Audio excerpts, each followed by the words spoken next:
10 কিংবা তার উপরে আমাদের ছেলে মেয়ে আছে বয়স, দেখি কয়জন আছে দেখি 10 বছরের। হ্যাঁ, দেখছেন? কঠোর হইতে হবে আপনাদের যদি নামাজ না পড়ে। হাত নামান। 7 পর্যন্ত নিয়ে যাবেন সাথে করে।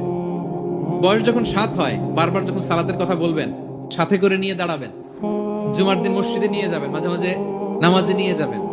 7, 8, 9 এই 3 বছরের ট্রেনিং এ 10 বছর তো এমনি পাক্কা নামাজে হয়ে যাবে। ঠিক কিনা? নাকি বলবেন হুজুর আমি তো পড়ি না, আমারই তো খবর নাই। হ্যাঁ, ছেলেরা যে বলবো বাবা নামাজ কায়েম কর, এর আগে কিন্তু নিজের মুসল্লি হইতে হবে। এটা বুঝতে পারতেছেন তো? হ্যাঁ, ছেলেকে বলতে হলে আগে নিজের মুসল্লি হইতে হবে।